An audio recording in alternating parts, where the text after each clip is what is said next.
Look at that, huh? Wow. Can't believe it. It's beautiful. So we just have to paint everything, Bart. Huh? Just have to paint. I wish we can paint the inside white. But man, Now maybe later. I would need a ladder in here. Yeah. Tingnan yung kamay ko. Oh. Yeah. My gosh, hanggang second floor lang yung kamay ko. But this is awesome. So yan yung color dyan. Katulad ng color dito. It's getting there. Hallelujah. Alright, bibilhin ko ito kasi parang kulang yung flowers sa front entrance ko dun sa foyer. So I'm gonna buy that one. And then finally, magbabayad na kami ng last payment doon sa aming plumber. So, bibigyan namin siya ng Bible. Holy Bible. Kasi ganun talaga guys pag pagkatapos naming mag-contract doon sa aming mga contractors, plumbers, electricians, engineers at iba pa, binibigyan talaga namin sila ng Word of God. Tapos ito din after the rapture, sana mabasa niya ito. I really have prayed na babasahin niya kasi malapit nang babalik yung Panginoon. Tapos malaman niya na God has a plan for his life. Okay, tingnan natin kung meron bang $23. I think this is good for him. The Holy Bible and after the rapture. So, Lord Jesus, I pray that you would bless this, Lord God. So, ito lang yung bibilhin namin. Yung iba na ay nabigyan na namin ng Bible. So, yan.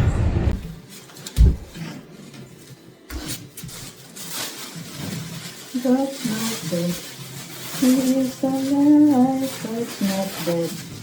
He is alive, God's not dead. I can feel it all over me. I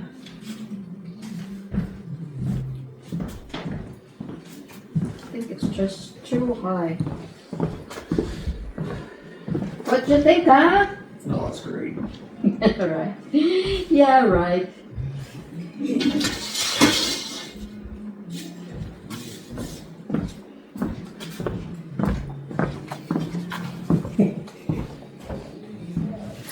Lagyan natin ng flowers kasi nakaka-blend dito. Tapos si Corey dito, yung niya, yung different mukha.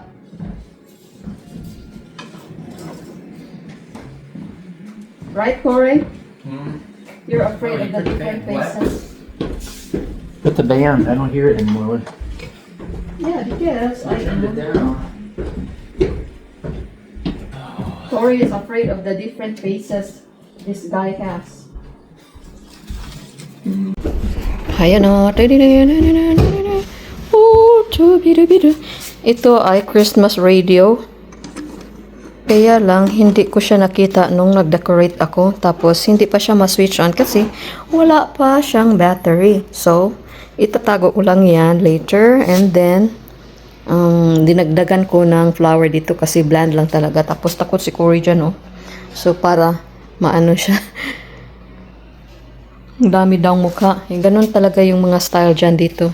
So, para ma-distracted siya dyan sa mga mukha, dito na lang siya makatingin. But I like it. Yan. Tapos, yung ukay-ukay ko na baroto. Yan. Tapos, dyan sa kusina syempre napakagulo pa because there's still ongoing construction in there. But ito na po siya. I'm so happy. Kain muna kami. Alright, maglilinis muna tayo ng lamesa kasi kakain muna kami. At marami pang mga dito, wires dito at iba pa. Oh my gosh, yung cuttings ko ay nangamatay. Ilagay ko lang ito doon sa may kabila so that I can prepare the table. Dami pa nga.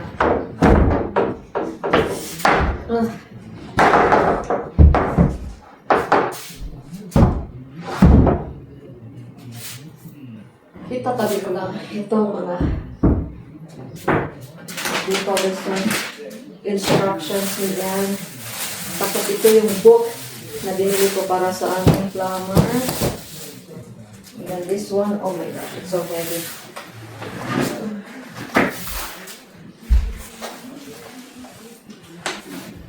Bigat-bigat.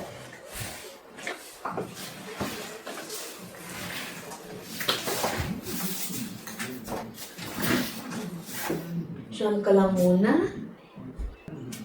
At lilinisin ko muna itong lamesa. Kasi nandito na lahat na hindi mga kailangan ilagay sa lamesa. Yan. Transfer muna natin ito dito. Tapos kukuha ko ng... Give me a second, I'll turn the fan on. It don't have to be. It just needs to be rolling.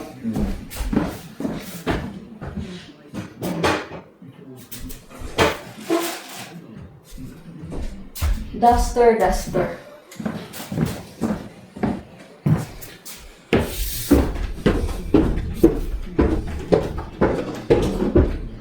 Or do we have a clean rag? A clean rag so I can clean our table. Yung dumi-dumi ng aming table. Yung mga may ano ba? May naka-marka na mga kahit ano-ano. But I think I'm just going to use a paper towel. Okay. Dadalhin ko muna kayo doon sa aming kusina. Ano, not kusina, but bathroom.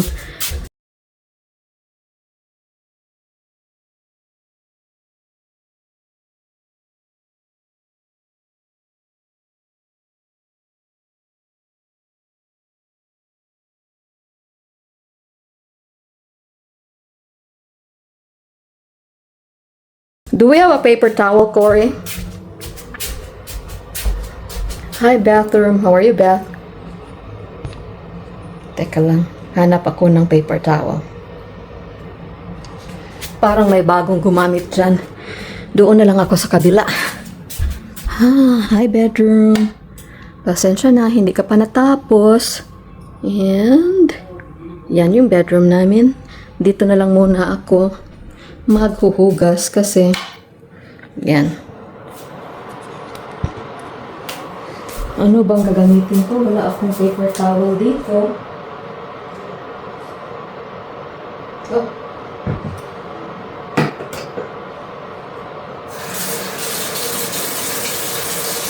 Hugas-hugas din tayo ng kamay pag may time. Tapos, antabayanan nyo mamaya guys kasi i-change ko na yung mga ano dito, mga decor dito sa bathroom na ito. Ito na lang yung gagamitin ko.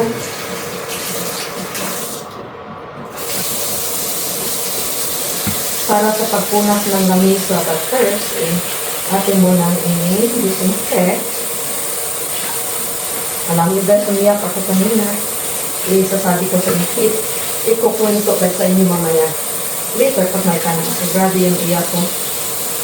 Ay, ito sa buhay, marami talaga mga frustrations, di ba? Yung mga ina-expect natin, tapos kala mo mangyari, hindi pala nangyari. So, yan. Punta muna tayo dun sa lamesa kasi isi-serve ko yung dinner natin. Tapos, ang dumi-dumi ng lamesa nito. Umili na lang ako ng Chinese buffet para sa lahat.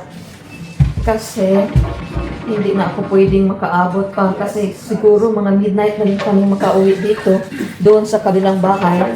So kakain na lang kami dito. Hindi naman marami yung nabili ko. $50 lang.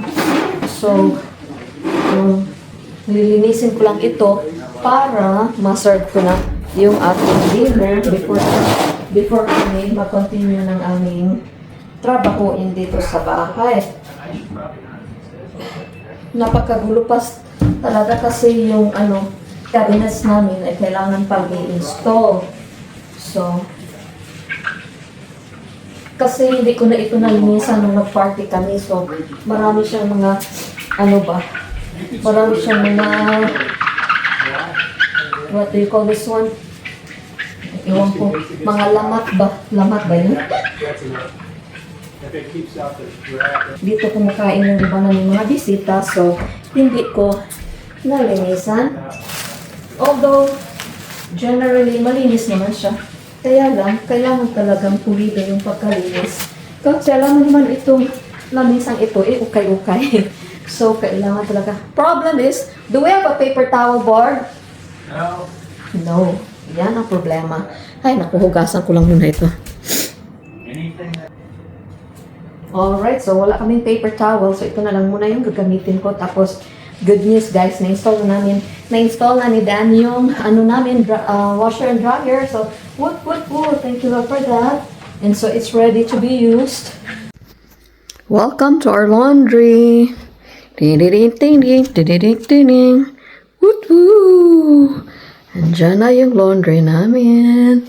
Tapos, hindi ko pa matestingan kasi uuwi na kami.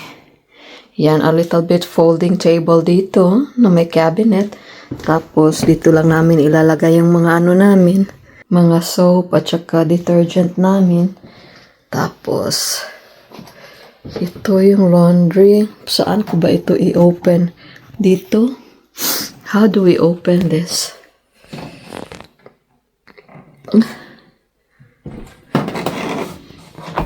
Oh, sa kabila pala. Ding! Yan. Ito yung dryer. And then, ito yung washer. Tapos, i-pull out lang.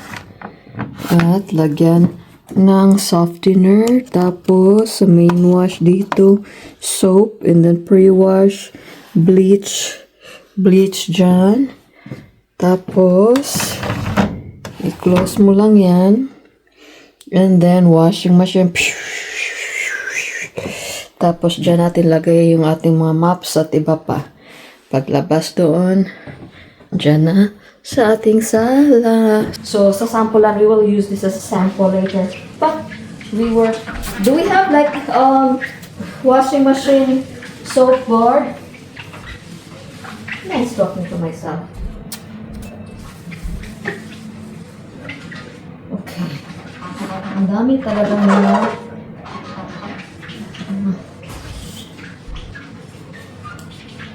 daming mga puling.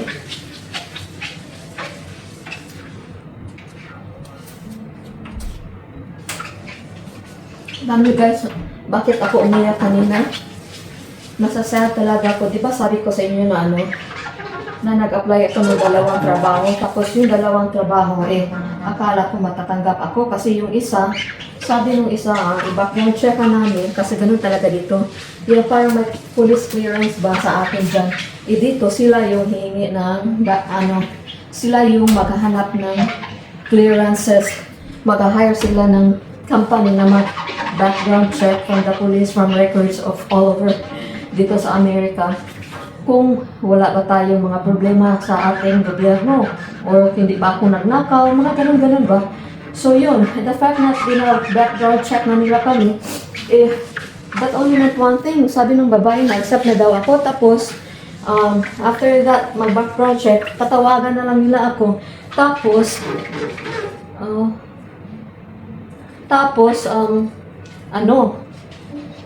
magsasign na ako ng contract, yung mga ganun ba, basta magsasign na ako ng contract. Naku guys, o di akala ko, syempre matagal yung background check, but, nag-inquire ako doon sa company, kumusta yung background check ko, may resulta na. So, may resulta na yung background check ko. Kaso lang, hindi pa tumawag yung, di ba sabi ko sa inyo, nag-apply ako doon sa retail store kasi gusto ko talagang what do you call this one? Magtinda-tinda. Tapos, yun, hindi pa ako tinawag doon sa retail store. Sabi ko, bakit nandun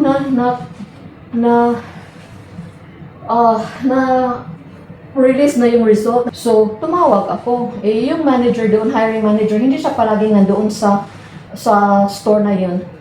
So, palagi akong tumatawag. Palagi siyang wala.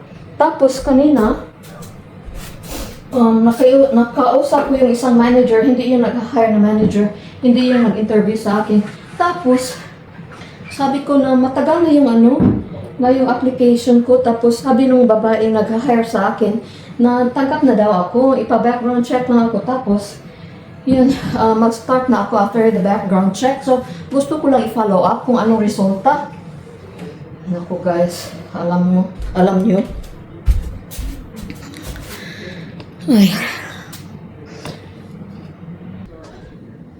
Ay, hindi pala ako nakita. My gosh. Palagi ako nakayang-yang dito. Hindi pala ako nakita. Pasensya na po. But anyway, saan na ba ako? So, yun. Tumawag doon sa, doon sa store, retail store na in-applyan ko. Tapos, sinabi ko na, follow up lang po ng sana yung application ko. Sabi nung manager na tanggap na daw ako, blah blah blah. Tapos sabi nung assistant manager na wala siya dito kasi she's working two stores. Sabi kong gano'n kasi na-interview na ako, blah blah blah blah blah. Sabi pa naman kanina, finally sabi kanina nung assistant manager na actually ang alam ko hindi kami nag-hire. Sabi ko, what? Hindi na kami nag-hire kasi blah blah blah blah. Sabi ko, but na-hire na ako kasi di ba it's useless na bakit pa kayo gagasta ng background check sa akin kung hindi man lang pala ako i-hire. Tapos sabi niya I really do not know. All I know is that I'm not hiring. But oh my gosh, so parang nadi-discourage ako ba? Sabi ko, Lord, bakit ganito? I think I got some. I think so. Somebody comes up with a good idea and then they learn it's not so good. Not so good. I don't know how to clean this. We'll eat dinner soon, people of the world. Tapos, yun, nasa sad ako. Because I was already expecting that I would start working by the new year. Kasi December yung interview ko eh. Naku guys. Hindi ko mahagilap yung hiring manager. And then, yung assistant hiring manager, sabi naman yun na hindi kami nag-hire. So yun, parang na-discourage ako ba? Nakaasa ko sa Panginoon, Lord, bakit mo ako pina-experience ng ganito na excited na sana ako, natanggap ako, just one interview. Yun naman pala, hindi naman pala, parang na-discourage ako ba? Tapos yun, umiyak ako. And, alam nyo guys, yun yung asawa ko, iniyakan ko, halaka, and then, siya din, nadi-discourage din siya. Tapos, di ba sinabi ko sa inyo na time for payment na doon sa last part ng aming plumbing. Guys, hindi ko in-expect na 2,000 plus pala yung last fee namin. Tapos, additional na 900 doon sa additional 900 doon sa exhaust ng aming water heater. So, 3,000 plus. So, na-shock si Cory kasi akala ko nga tapos na kami magbayad. Hindi pa pala. So, yun, doon na nagmumugto si Cory. Tapos, parang siya na surprise siya. At the same time, nagalit siya ba?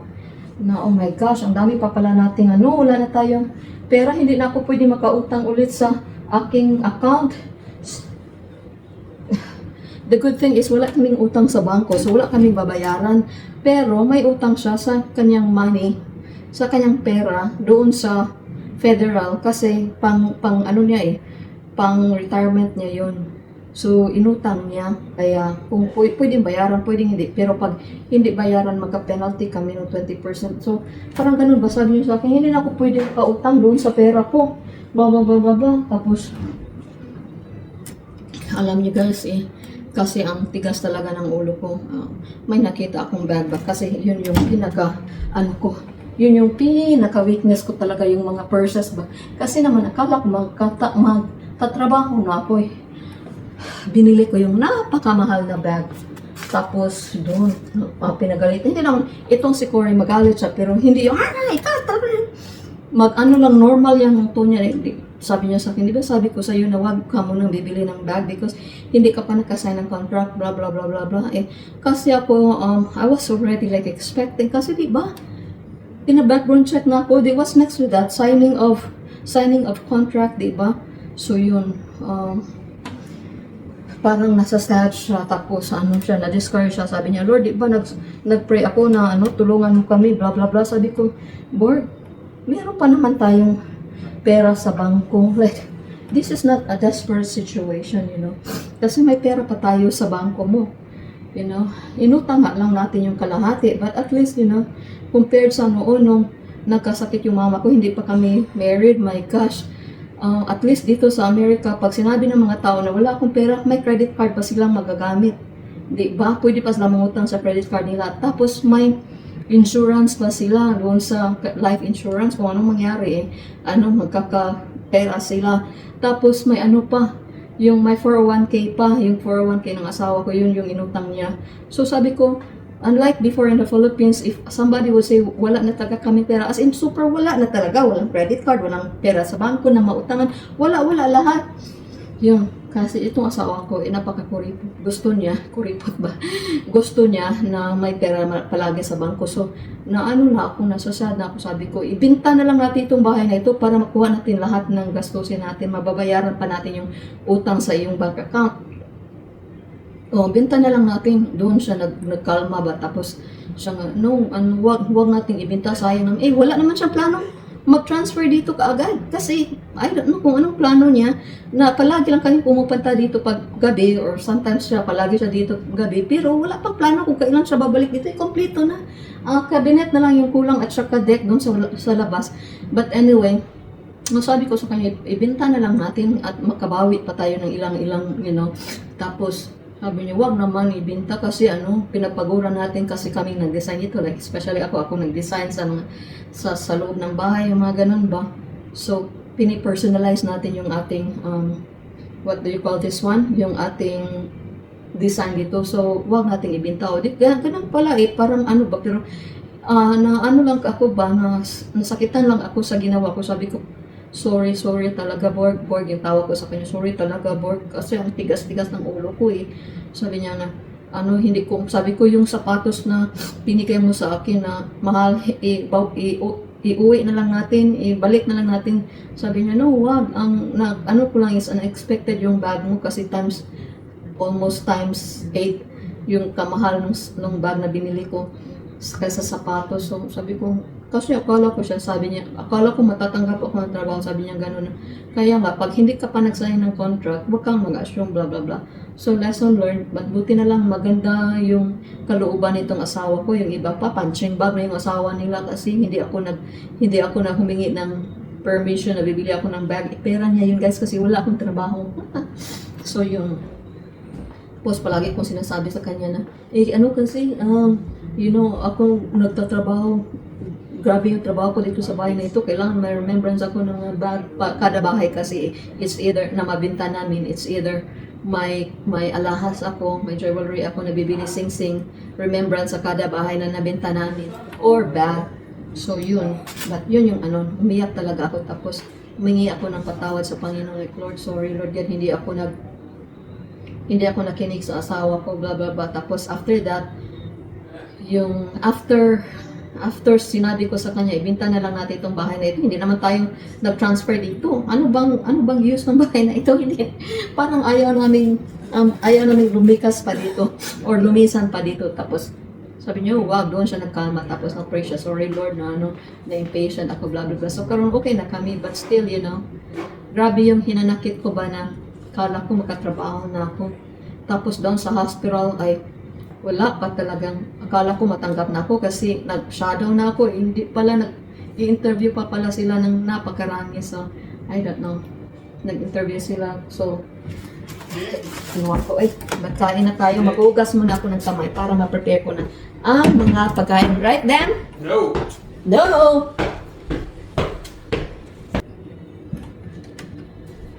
Dinner time, Borg! You eat dinner.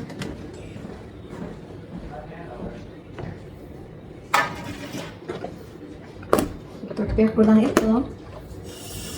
Yan. Sabi ng asawa ko, hindi ako kakain, huwag ka nang bumili ng pagkain para sa akin. Eh, if I know, gusto mo lang na hindi malaki yung magasta ko tonight. Naku. But, go! Yan. Tapos,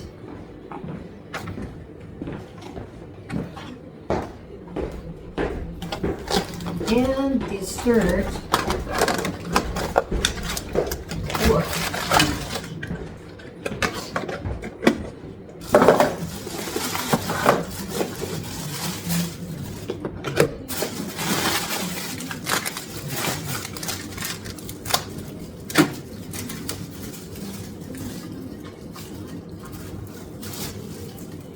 Tapos, kakain na kami soon. Ito.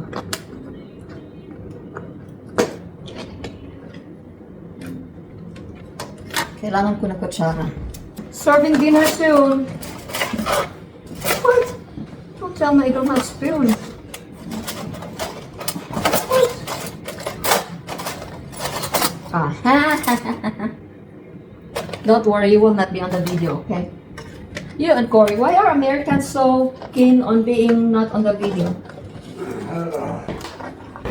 You guys are very private, right? Huh?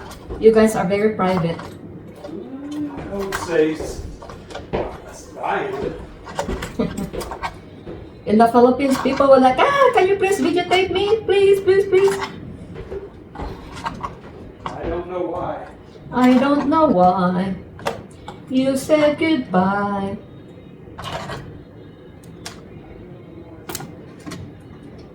Tapos, itong kaunti lang yung binili kong dinner kasi itong asawa ko kanina nag-alburuto siya na malaki pa pala yung expenses namin na dapat bayaran. Ganun talaga yung utang.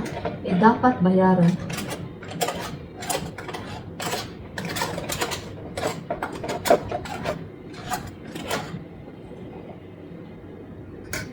At itatapon na lang natin ito.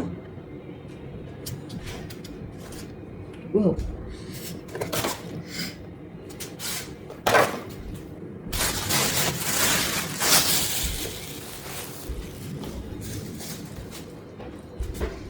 And then, rice is here.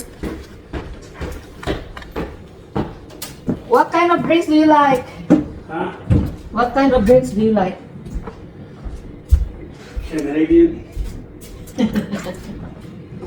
No, I'll give you the cocoa milk, coconut milk. You can give it to me, but I don't drink it.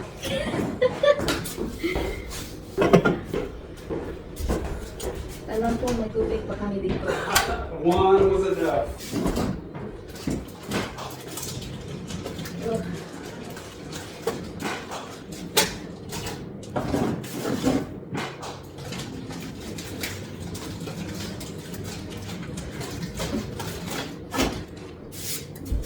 Mamaya ano ko pa ito, i-arrange ko pa itong mga drinks namin. Kasi nakabili kami ng drinks. Tapos, ano bang nangyari sa'yo? Hindi ko pa na-arrange doon sa refrigerator. Alright, time to eat!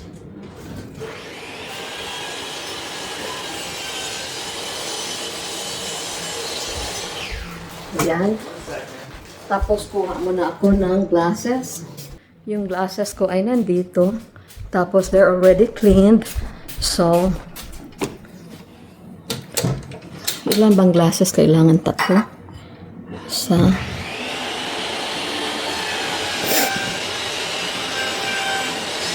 Dalawa.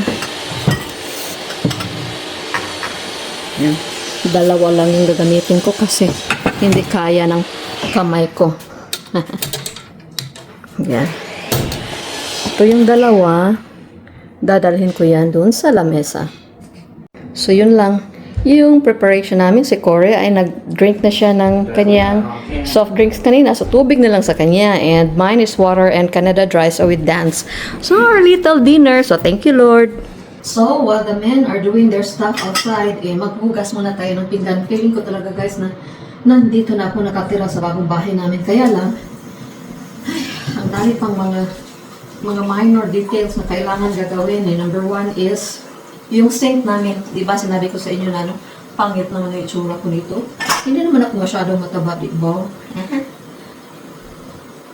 Anyway, yung sink namin guys, ewan ko kung saan lupalop yun, na galing ilang hardware stores na yung napuntahan namin.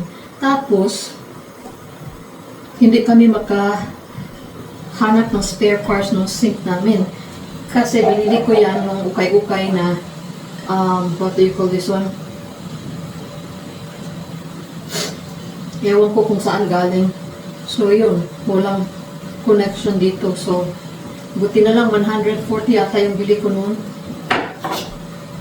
Just in case, pag hindi talaga ako makakita ng spare parts, okay, bili na lang kami ng panibagong ganun din. Kaya lang, kung sa hardware store namin, hardware store namin bibilin mga ganun, nasa 500, yun, 100, nasa may mura na 300 plus or 280, almost 300 plus, mura lang siya.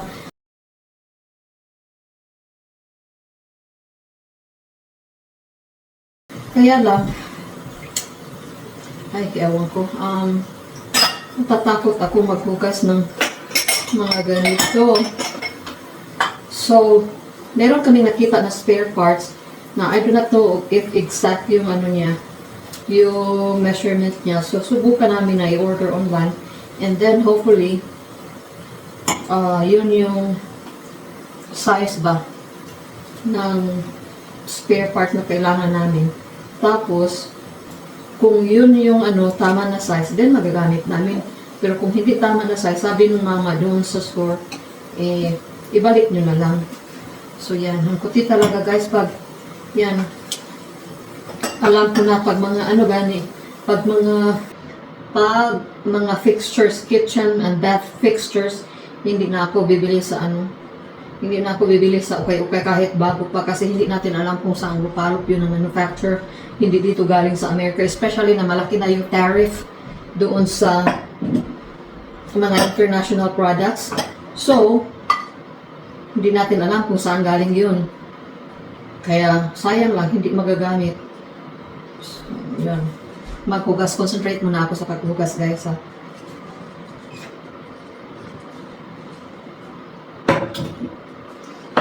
Ang hirap ng walang sink. Kasi maliit lang itong sink sa bathroom. And limited yung space natin. Baka makabasag pa tayo nito. Oh my gosh. So, unahin ko na lang siguro itong mga saan ko ba ito lalagay? Uunahin ko itong mga baso. Tapos, kasi wala akong mapaglalagyan.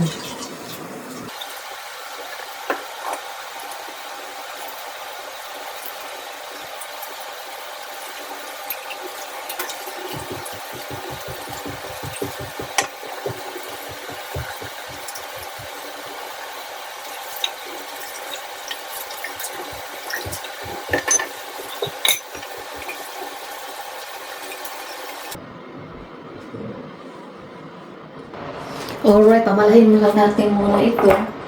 Dadalhin natin doon sa kusina. Kaya lang, nag-construction pa sila. Kaya ewan ko kung anong gagawin ko dito. Wow, takot ako baka makabasag ako nito. Punta muna tayo sa kusina.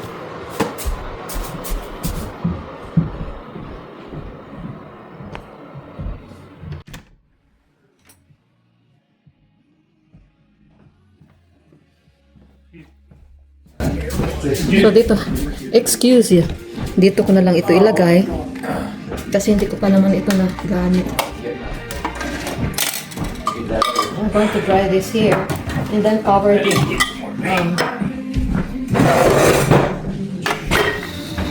I will just cover it with wrap.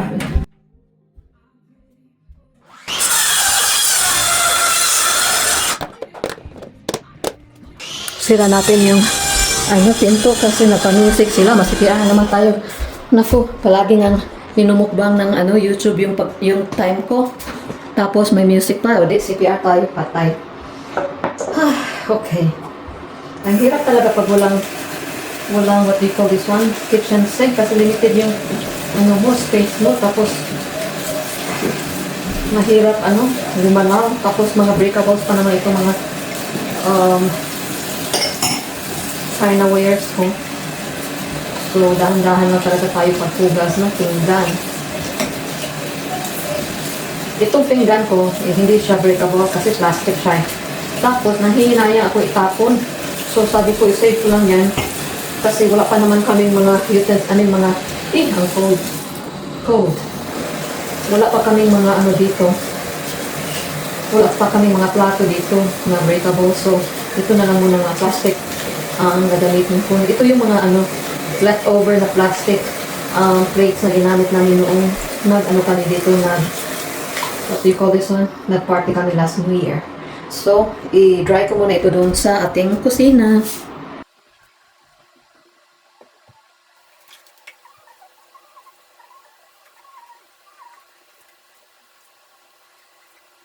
So, merong vlogger na nakadistino ngayon sa Greenland. Tapos, ano siya, parang Bisaya din siya. At nag-ano siya, I think he's an electrician doon sa Greenland. Tapos, nandun yung family niya, blah, blah, blah. But anyway, namumulot, katulad ko, namumulot din siya ng basura, guys. Eh, basura naman dito sa ibang bansa. Hindi talaga basura na katulad sa atin ba, na napakadumi. Yung dito, guys, mga appliances, mga furnitures na hindi na ginagamit na luma na tapos tinatapon na lamang ng mga tao kasi nagsasawa na sila.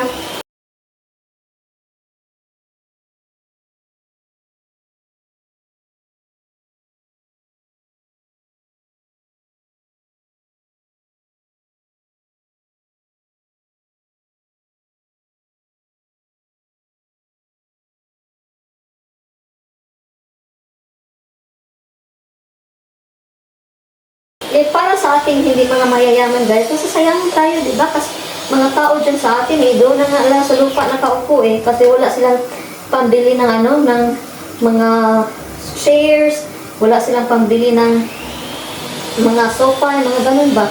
So, itong tao na ito, mabait siya, guys. I can only tell na mabait siya. Tapos, nung namulot siya ng basura, dinaplag niya. So, again, basura meaning dumpster jumping, okay? So, binablog niya. Tapos, may isa daw fellow Filipino, guys, na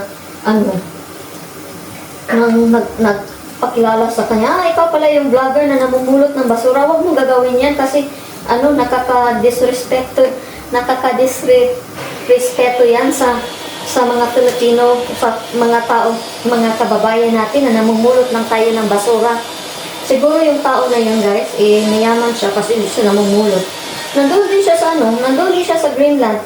Tapos, sinipa niya yung vlogger sa kanyang pamumulot ng basura. Sabi niya, huwag kang mamulot kasi, parang siguro, gusto niyang sabihin na akala siguro ng buong mundo na mga pulubi tayo, guys. There's nothing wrong with picking up other people's trash, which would become our treasure, right? Ngayon kung namumulot ka ng yung napulot niya, guys, ay bicycle. Imagine bike, ha? Na tinatapon lang doon sa Greenland. Tapos, pinulot nila kasi magagamit pa. Yun, sinita siya. Sabi ko, oh my gosh, sino ba yung taong yan? Pakita niyo yan sa video kung paano ako mamulot ng basura dito.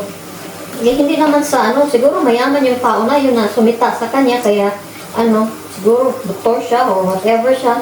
Huwag naman tayo mag-judge ng ibang mga tao kasi kalagmitan talaga sa mga kababayan natin ay patulad rin natin na hindi mayayaman. Kaya kung anong mga appliances o mga furnitures na hindi na gagamitin sa iba, magkagamit pa natin yan, di ba? Kung pwede lang sana, pakita ko sa inyo. Ang daming mga, excuse me, ang daming mga furnitures na na pinagtatapon lang dito, magagamit pa yan kung pwede lang sana na pulutin ko lahat tapos padala ko dyan sa Pilipinas. Nako, madami talaga yung nakaka benefit. Yung mga ganun ba, kaya lang mas mahal pa yung pagpamasahe ng mga ganong pinupulot natin papunta doon dyan sa ating bansa.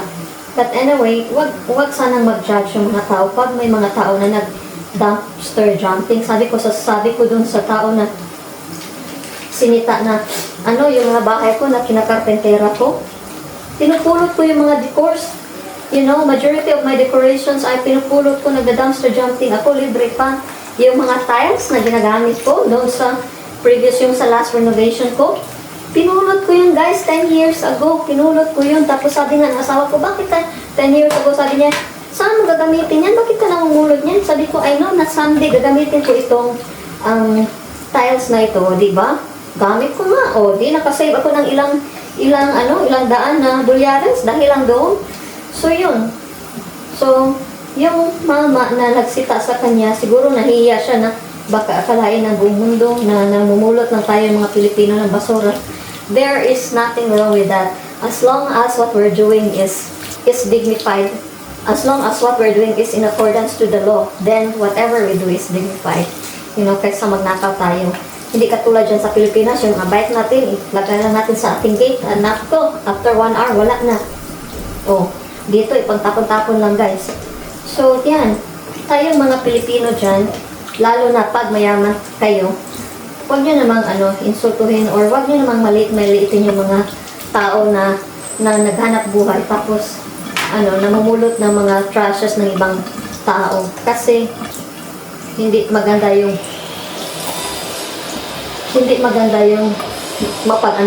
mapaghusga tayo dahil lang namumulot ng mga trash, ibig sabihin napahiya na yung buong Pilipinas.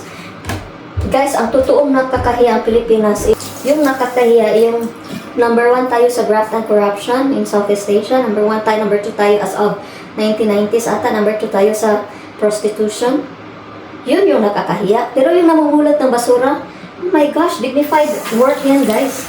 Kaysa nangawat ka, diba? So, wala naman tayo masyadong mapaghusga. So, anyway, tapos ko na ito. And then, kung may storage pa ako sa aking cellphone, i-change ko na itong mga Christmas decors ko, i-change ko na ng regular decors dito sa aking master bathroom / kitchen sink na naging kitchen sink. So, thank you for watching. Lagyan lang namin ng mga shelvings dito at saka doon. And then, ito na, can we move back the stove? Is it easy to move it back?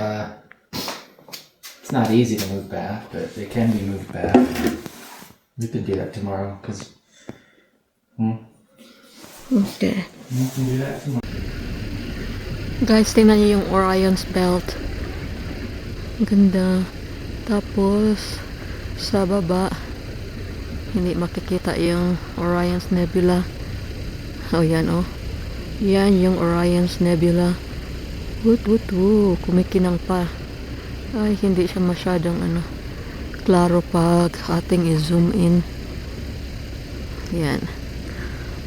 First time ko nakakita ng stars na ganito ka ganda. Kasi doon sa kasalukuyang bahay namin mayroon kaming light pollution. So hindi ko talaga makita yung mga stars doon. But look at our sky, it's so pretty.